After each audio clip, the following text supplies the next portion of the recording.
انسانی زندگی کے شب و روز کے اعمال مثلاً رہن سہن، میل جول اور لین دین وغیرہ کے عمدہ اصول و ضوابط کو آداب ہی کہا جاتا ہے۔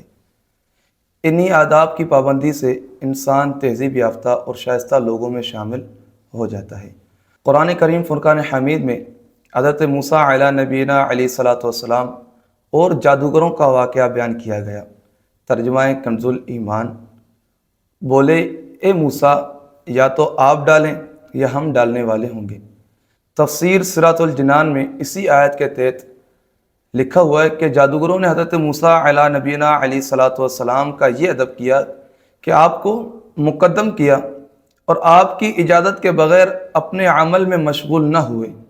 اس ادب کے عوض انہیں صلہ یہ ملا کہ اللہ کریم نے انہیں ایمان اور ہدایت کی دولت سے سرفراز فرمایا۔ حضور نبی کریم رؤوف الرحیم صلی اللہ تعالی علیہ وسلم نے حضرت انس رضی اللہ تعالی عنہ سے ارشاد فرمایا: اے انس، بڑوں کا ادب اور احترام اور چھوٹوں پر شفقت کرو، تم جنت میں میرے قریب ہوگے۔ مشہور عاشق رسول حضرت سیدنا امام مالک رحمۃ اللہ تعالی علیہ 17 سال ہی کی عمر میں درس حدیث دینا شروع کر دیا تھا، جبکہ 17 سال کی عمر میں جوانی کا آغاز ہی ہوتا ہے۔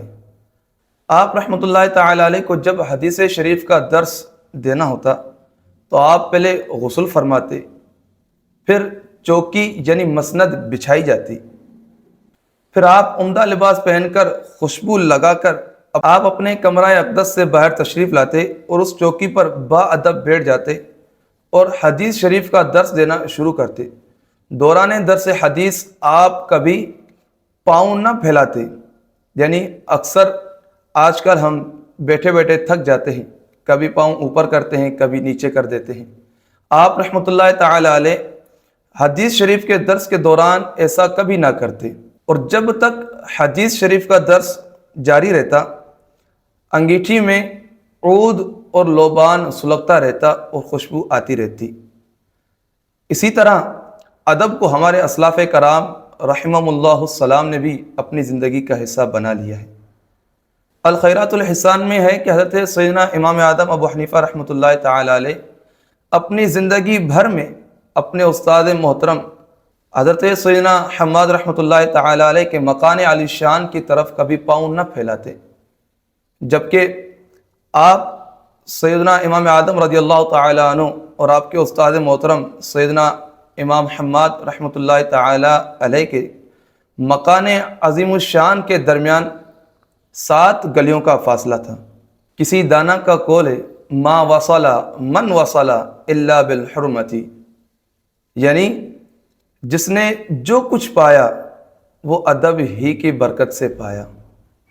ادب وہ انمول چیز ہے کہ جس کی تعلیم رب کریم نے خود اپنے حبیب طبیبوں کے طبیب صلی اللہ تعالی علیہ وسلم کو ارشاد فرمائی۔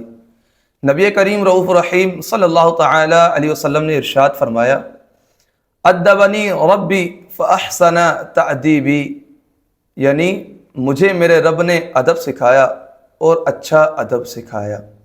اور مشہور کہاوت بھی ہے کہ با ادب با نصیب، لہذا ہر مسلمان کو چاہیے کہ وہ دل و جان سے اللہ پاک کے ولیوں کا ادب و احترام کرے، کیونکہ ادب ہی انسان کو دنیا و آخرت میں کامیاب کرتی ہے، اور ادب ہی انسان کو عزت اور شہرت دلاتی ہے۔ صلو علی الحبیب صلی اللہ تعالی علی محمد۔